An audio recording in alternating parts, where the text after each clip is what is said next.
At 6:40 a.m. on November 2nd of 1987, the police entered a 2-room brownstone apartment in Greenwich Village. Right behind them, emergency medical services. They'd received a call from a mother claiming that her daughter had choked on some food and started vomiting in the night, only to have stopped breathing just an hour prior. The police banged on the door, and at first they received no reply. They banged a few times more. Then the door opened very slowly, where a woman's face peeked through the slim opening. It was oddly dark in the house. Authorities could barely make out the details of the woman, but her face appeared bruised and swollen. The on-scene officers would later describe the place as a cave. Bloodstains, trash and litter, the foul smells. This house had it all. In the rigid darkness of the living room, they made out a middle-aged man holding a 6-year-old girl as he creeped out from another darkened room in the home. The young child was bruised and without clothing. She was also unconscious. In the back of the room, police saw a dim figure of a baby. When they investigated further, they saw that the baby was lying on the floor and that the baby had a rope tied around his waist. The baby's clothes were soaked with urine and the body was covered with dirt. The doctors promptly gave the oldest child oxygen and performed a Heimlich maneuver, meaning abdominal thrusts, to clear an obstruction within her throat. She was taken to St. Vincent Hospital, where doctors declared her comatose. She would succumb to her wounds 3 days later. Hi everyone, my name's Chelsea J, and welcome to Crime Light.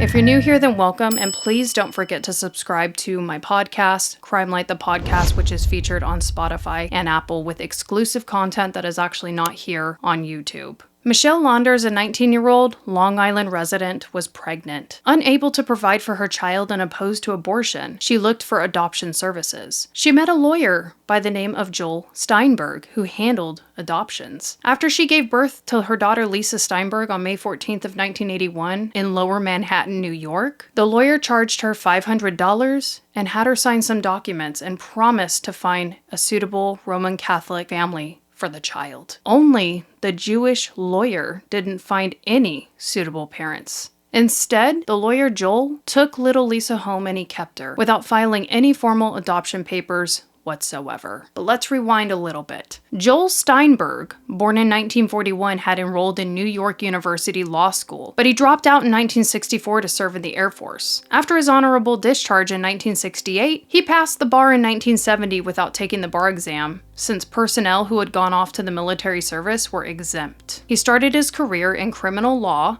and took on several substance cases. That specialty was not unusual since there was a docket of Manhattan filled with substance abuse cases. One of his clients recounted that Joel himself was an avid substance user. The man would say he was constantly talking about substances and actually went as far as to asking people if they would help hook him up with substances. Also, Joel's professional abilities were less than ideal. I could never figure out how anyone could practice who knew so little law, a criminal lawyer by the name of Albert Krager shared with the media later. He also was a colleague of Joel's from 1973 and 1974. Joel's eccentric, odd attitude did not earn Joel many friends either, but in 1975, he did manage to impress Hedda Nussbaum at a party. She graduated from New York Hunter College in the early 1970s and later became a public school teacher. In September of 1974, she got a job with Random House, a Manhattan publisher. An executive at the company told the New York Times she was very attractive as a prospective employee. A personable, sensitive person, she moved in with Joel Steinberg, the oddball lawyer. However, DV started a couple of years later in 1978 and increased exponentially with every passing year. She took it over and over again after that. She chose to ignore it in hopes that Joel was capable of changing. Soon, she went from this beautiful and gentle spirit with much success to just the woman with a lot of trouble. It affected her professional prospects, and she was even fired from her job in 1981 due to the repeated absences. She sustained black eyes, broken bones, broken teeth, a fractured nose, just to name a few unfortunate occurrences. That same year, Joel brought Lisa home, the little girl. Now, as a reminder, he had promised this young woman, Michelle, she was between 19 and 20 years old, that he would find little baby Lisa the perfect home. So she trusted Joel. Yet, Joel decided to come home with the baby and keep the baby for himself. And he would later abduct another child by the name of Mitchell under similar circumstances. The entire family lived at 14 West 10th Street in a quiet neighborhood which, for all intents and purposes, it seemed like a great place to live. Little Lisa began attending public school 41, which is Greenwich Village School. Teachers there remembered her well. She had a way with adults, and she did not go unnoticed. She was the most wonderful, loving creature who could talk to you like an adult, which was an extraordinary gift, said a family friend of Lisa. But at School 41, her teachers noticed the occasional wound. The principal even called the parents into the office once to inquire about the bruises on Lisa's face, for which they blamed the baby. The parents said the other adopted child in the home had done it. Neighbors and coworkers thought that Hedda and possibly Lisa were suffering from DV and placed calls to relevant authorities. It was later revealed that officials from New York City Human Resource Administration had paid a visit to the Steinberg residence in 1984 to investigate, but they didn't find any signs of DV within the home. The signs were eventually found later in 1987, however. Lisa had been prone on the bathroom floor for hours that day when police discovered her. She had laid there on the floor suffering unattended, while Joe Steinberg, fully aware that she was injured, went out to meet friends for drinks. Hedda stayed home alone with the baby and with Lisa, and she just waited for Joel. It's kind of what she did. Whatever Joel said was what it was. And though again, where they lived was a fancy neighborhood with upscale housing where even Mark Twain himself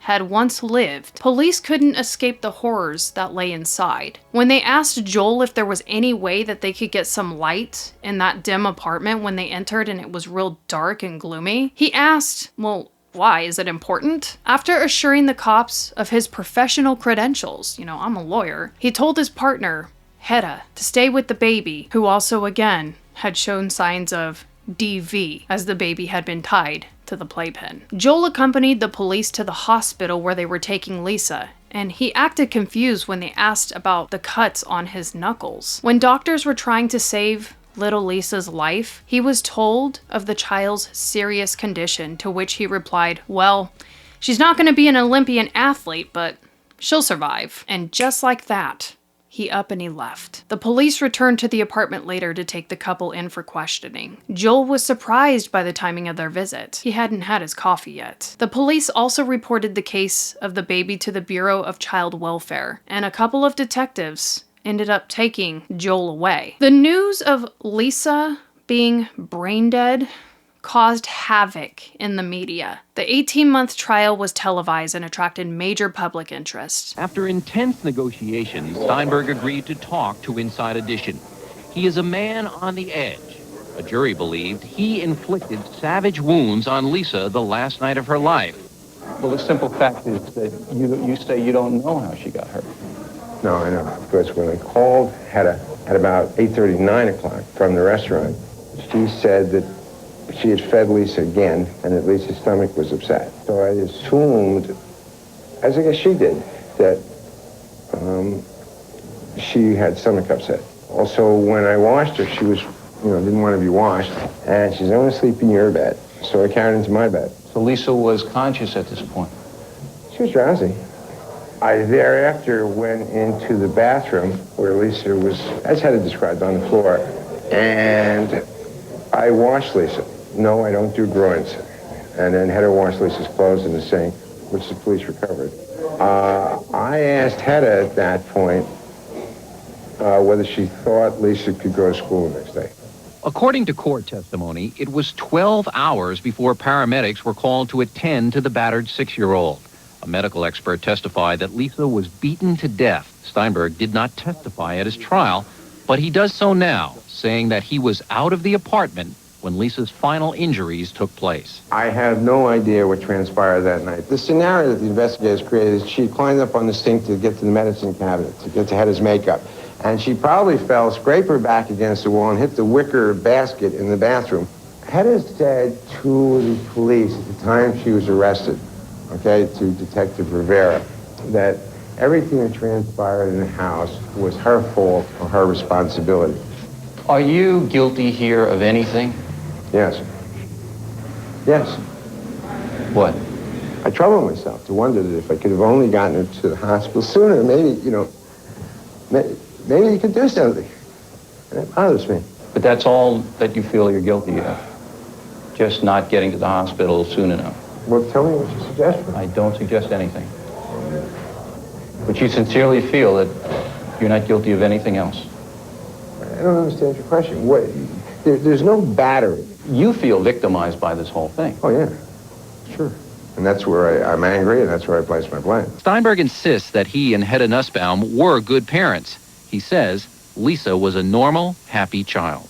I mean, if this child was subjected to tension or insecurity or lack of nurturing, or she wouldn't be extremely well nourished, end quote, for the medical report. These things don't just happen. You have to attend to it. You have to constantly be there. If there was stress between Hedda and I, it would be reflected in the child's behavior. She would not be consistently every day to every teacher, to every person. So you think you were the best father that Lisa could have? Oh, yes.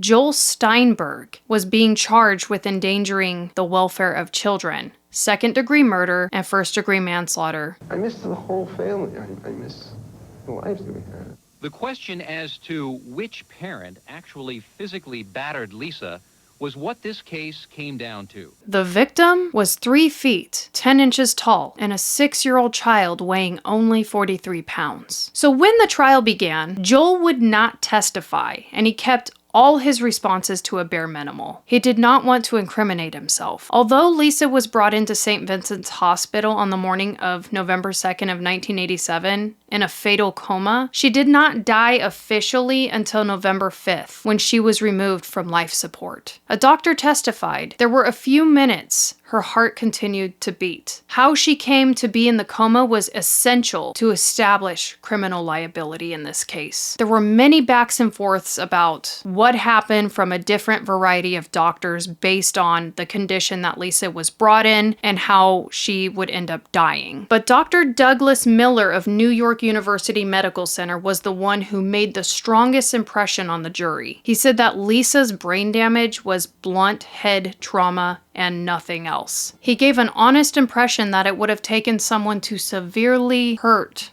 Lisa for this kind of damage to have been done to her little head. I mean, it would have taken great force for something like this. However, when it was time for Joel to speak, he wrote in a letter, "My feelings for Lisa are almost inexpressible. She was just the world to me." He went on to say that he loved her and he missed her deeply.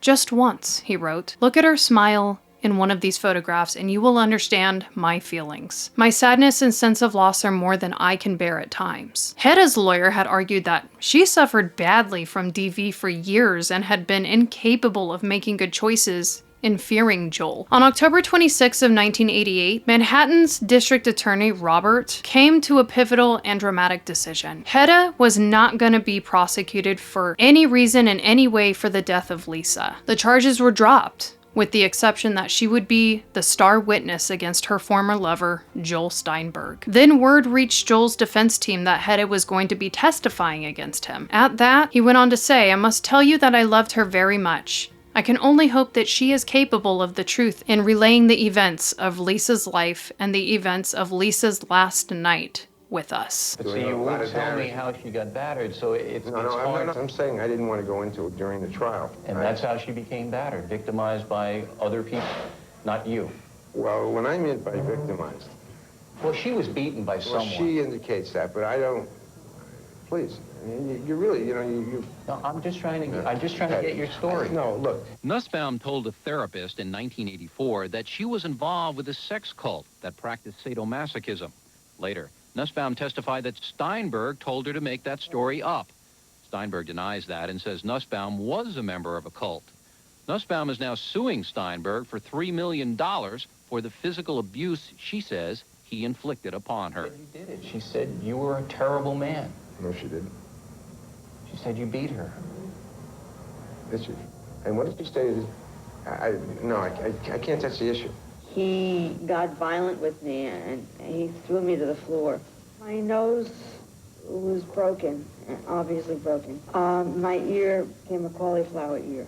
How do you feel about Hedda Nussbaum? On what level? Are you disappointed that Hedda testified against you? I understood the sequence of what had to happen. She testified that she didn't want to testify, and then I understood what Hedda's defense required to exonerate her. Hedda had a no-contact order placed as part of her way of healing since the day of November 2nd of 1987. And boy, was that to his demise. You get a victim to regain their strength and learn the way that they were living and how they were getting treated once they start healing. That's major trouble for a perpetrator, and trouble it was. Given what I have read, Joel would say, I fear that Hedda may no longer be the person I knew and loved. Do you guys ever notice how these hard-up convicts can hurt people until they're on their last straw, then suddenly they soften up? He's talking pity on himself right here. Oh boy, she's just not the woman I knew her to be. Damn straight. Hedda would testify, I was extremely attached to Joel. She explained this. She said, I thought he was the most wonderful person I had ever met. And I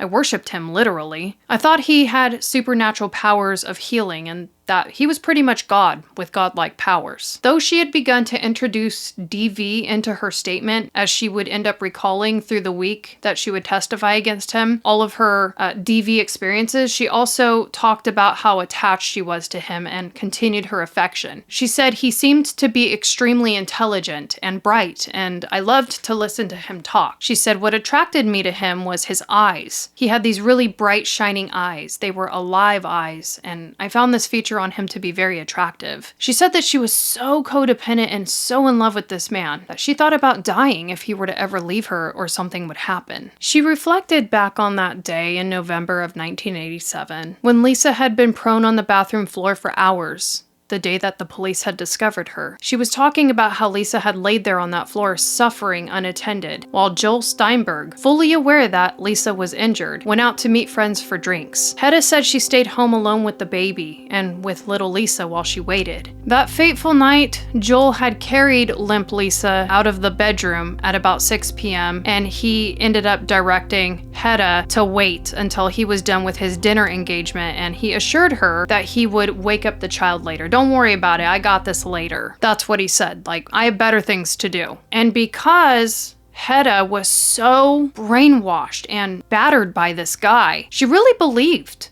that he had the power to do as he said he would do. But when he returned later, he ended up smoking a substance for a few hours. Hedda said that she waited on Joel, but he wasn't prioritizing it and she was getting nervous. So she urged him to wake up the child before she ended up carrying Lisa to the bed herself at 4 a.m. In the morning, it was said that Lisa stopped breathing. And after performing mouth-to-mouth resuscitation, that's when Joel permitted Hedda to go ahead and call the police, which was about 6 a.m. Now, Hedda did leave me a bit disappointed in some of her testimony. I do honor the honesty, but it did get pretty dark. Things like SA regarding her, Joel, and little Lisa. She was honest about how bad and dark this man's control had over her. And the day that Lisa was struck harmfully, and what sealed her fate was the fact that she was forced to eat a hot pepper by Joel. Lisa and Hedda were both told, eat a hot pepper. At some point, little Lisa asked when Joel was getting ready, am I allowed to go with Daddy? Hedda said, go ahead and ask him. It's said that while Joel was getting dressed for his dinner engagement, Lisa went into the bedroom after her daddy, and she went to go ask him if she was invited to go with him. According to Hedda's testimony, at some point Joel then walked into the bathroom holding Lisa, who was unconscious. And that's when Hedda said, I thought he was capable of restoring her, and I knew what he was capable of, and I feel horrible about it. It's something that I now have to live with and regret for the rest of my life. Accused child murderer Joel Steinberg heard testimony from former lover Hedda Nussbaum, which for the first time directly linked him to violence against 6-year-old Lisa Steinberg the night she fell into a coma. One thing he said was about Lisa, I knocked her down and she didn't want to get up again. This staring business had gotten to be too much for her.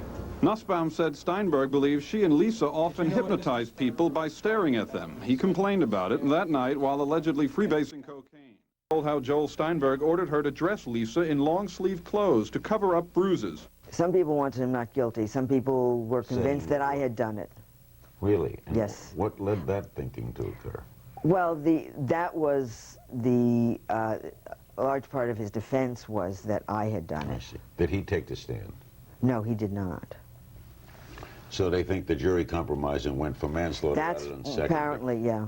The only thing I wanted that I would have, so that I would have confidence, I made sure that I did not look at Joel during the when I testified. I made sure that the bunk, you know, the judge's bunk, blocked my view of him. You didn't want to look at him? I did not want to Were you look at him. still afraid of him? I guess I was, yes. The jury was sent to deliberations on January 23rd of 1989. They returned with a verdict 7 days later on January 30th. They declared him not guilty on the charge of second-degree murder and guilty on the charge of first-degree manslaughter. The judge, by the name of Harold Rothwax, sentenced Joel to the maximum penalty for the charge of 25 years in state prison. Hedda ended up having multiple reconstructive plastic surgeries and began working as a paralegal to help women in domestic abuse cases. The first time he hit you, why didn't you go out? Because he did not, well, in general, men who batter don't hit the woman until they have control over her. And the way Control first. And the way he got control, it was 3 years I'd been with him. The way he got control was I was very shy in those days, and he helped build me up and helped to bring me out. So I thought he was, no, but he used to work with me evenings almost like a therapist and helped me to come out of my shell. Was he good at it? He was good at it. It worked. And he used to push me to ask. I was working for Random House. I started, book editor, right? Yes, I started as an associate editor. He kept asking me, pushing me to ask for raises and then promotions, and I went from associate to editor to senior editor. And of course I realized that they wouldn't have given me raises and promotions unless I deserved it, but then I didn't see it that way. I believed that I gave him all the credit for everything, and so I had him on a pedestal. Yeah. And the first time he hit me, I figured, oh, it was just a fluke, it would never happen again. Were you from a dysfunctional family? No, not at all. I had very loving parents. In fact, I was overprotected. And I think because I was overprotected, I was very trusting and vulnerable to somebody who was like that. Did your parents know Joel?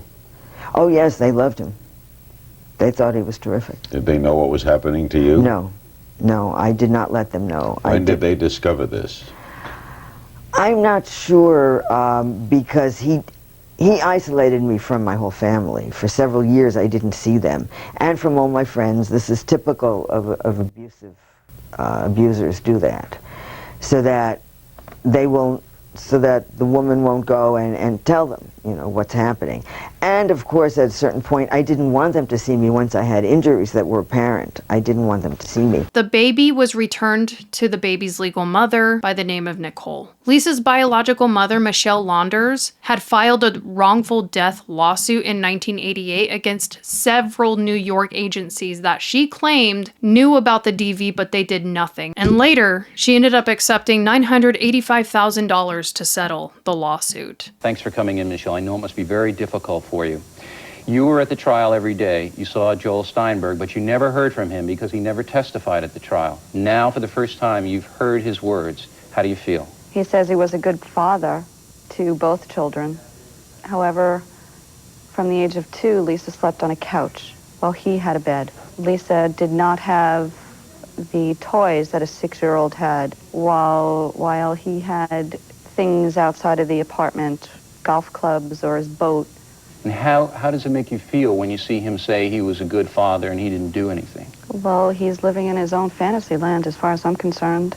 I don't think he could decipher the real world from his own fantasy. How do you feel about him, Joel Steinberg? I hate the man.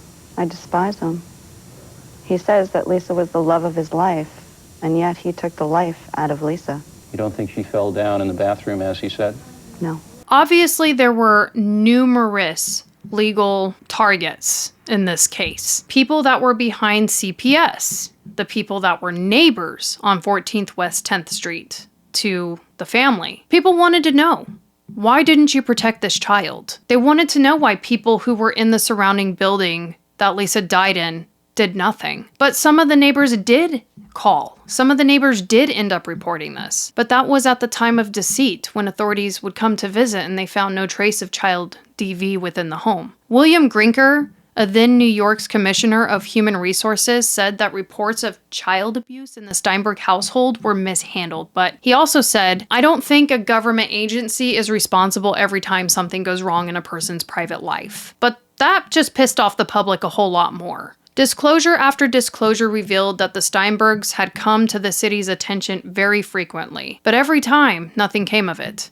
I believe what the statement meant of, this can't always just be on the system is broken, is that when CPS did come out to the Steinbergs, they were very steadfast about the fact that they felt their reporting was very thorough. So if that were the case, that would mean that Joel's residents had a way about tricking up the system. And yet at the same time, it leaves me curious because how did this happen? It was said that the Steinberg's residency looked like it hadn't been cleaned in a year. It was like a barn. It was worse than a barn. It was just absolutely disgusting. So naturally, people they were left with a lot of questions. But clearly we can tell that Joel was an extremely manipulative man. And going back to the fact that CPS would say, and authorities would say, we didn't see signs. If we didn't see signs, then we didn't see it. October 6th, just a few weeks right before Lisa's body was found because of the call, there had been an anonymous complaint of the family. And authorities had visited the home, but nothing had been done about it. And bigger worse than worse is the fact that Hedda was injured, but she didn't want to press charges. So again, why? How did this happen? Joel had a parole hearing, and following the 2004 parole hearing, he was released from prison after serving only 16 years from the maximum of 25 years he was supposed to serve. Lisa Steinberg's murder is a heinous and twisted story. To outside observers, this family, oddly enough, looked normal. But then there were all the signs that were there. Hedda was banged up all the time. She had lost everything because of this man. And I guess it is possible to keep something like that really, really on the DL. But then you're putting your kids at risk. It really, truly surprises me that Hedda got off the way she did. While I'm glad that she's chosen to help other people with her testimony, man, in 1986, there were 67,750 reported cases of child abuse in New York. At least 42 of those had died, at the least. The principal, Elliot Corman of PS 41 of the school that Lisa attended, he ended up telling reporters, "Don't you think I've been tortured enough? Don't you think my staff that you think we don't torture ourselves over what's happened here?" He ended up saying, "You know what, we're doing the best we can." And to a degree, I do, because teachers aren't meant to go to school and be CPS workers. And yet at the same time, their number one job is the safety of the kids. And to make sure the kids are learning, of course, but the safety. They are mandated reporters. Then it goes to show the different authorities that went out there and they just ignored the signs.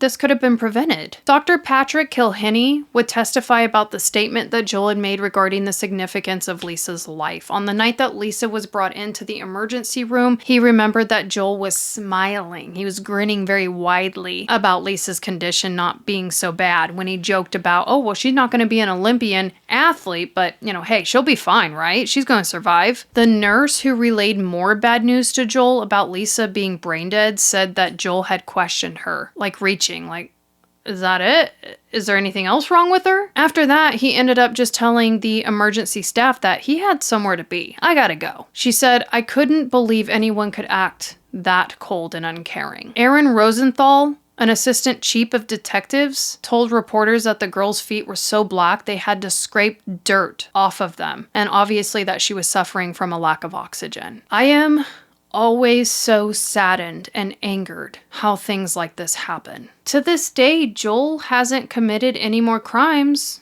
that we know of since he's been released. But what do you guys think about this case? And poor little Lisa, who was buried in New York. She didn't get much of life, and when she had 6 years to live, she lived through hell before she got to see heaven. She never got to enjoy New York City. She never got to know love. She was violated and abused and tortured and in pain and under the most evil man. Now, the young baby, his name was Mitchell. It's said that he turned out to be a really good guy. Like, he's a young man that graduated with honors, and his new name is Travis, and he's just a really stand-up young man. Oh my gosh, it's so hard and sick because he did so well, you know, with his life, which I'm so proud of, but imagine the things that Lisa could have done with hers, you know? So let me know what you guys think about this case. Have you heard of it before? Always feel confident to make a CPS report. Just so you know, everybody is technically a mandated reporter. So if you ever have any comments, questions, concerns about the well-being of a child, always make that report. Thank you guys so much for tuning in. I really appreciate it. And I will be seeing you next week for another case. I'm Chelsea J.